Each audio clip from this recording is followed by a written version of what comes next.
Thrice, and it is Web3 Wednesdays.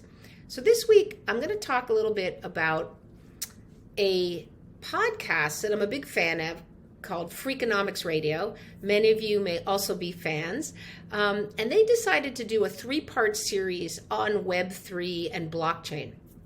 And so I thought I would take the next 3 Wednesdays to quickly break down those 30 or 40 minute podcasts so that you could get a quick takeaway if you don't have time to listen.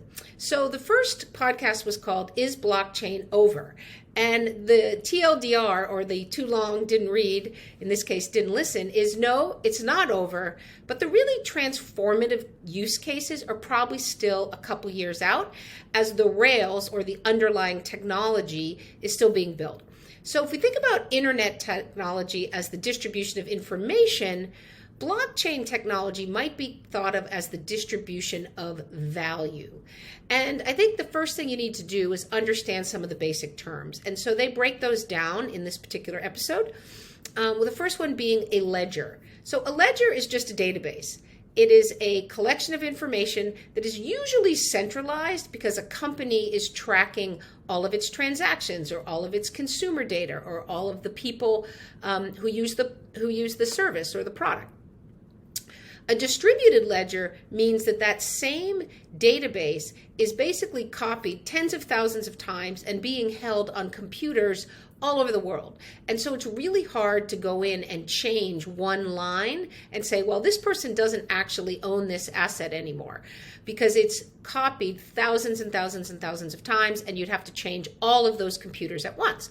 So that's what you call a distributed ledger. And that's what blockchains are. They are distributed ledgers.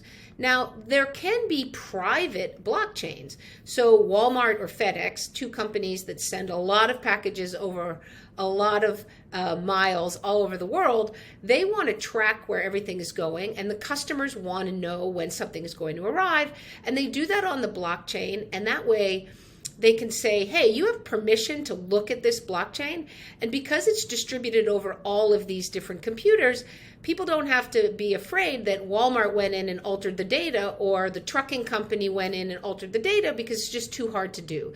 So disputes pretty much go away because everyone can see it was picked up on this day and it wasn't delivered till this day, or what have you. And that way there's no proof of what happened. I'm having to just say, oh yeah, I did this. The proof is actually in the data itself. Okay, so then there's tokens. Tokens really are just incentive mechanisms, because when somebody decides to store this database, they want to be rewarded for it. And this is a much larger conversation, but think of it now as really the mechanism that allows these transactions to happen and gives somebody an incentive to record them and keep a copy of that database. And Bitcoin can really be described as a peer-to-peer cash system. I can send cash, or in this case, a Bitcoin, to another person without requiring it to go through a bank or a government or some other third party. It's peer-to-peer. And yes, we all use Venmo or Zelle or PayPal, and we're sending our friend money, but it's not really peer-to-peer because it is going through our bank account in all of these cases. And then this particular episode talked a little bit about the macro benefits of blockchain. The first being that it's decentralized. It's not controlled by any single entity or government, and therefore it is trustless. You don't need trust because all of the transactions are completely visible to everyone, which is another big benefit.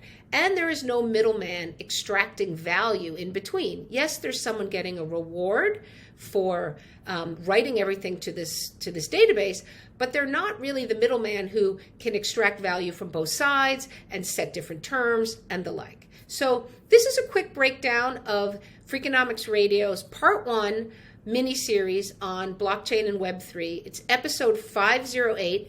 Highly recommend you listen to it, but if you don't have time, hopefully this quick breakdown gave you a nice overview, and we'll be back next week with Part 2. Thanks.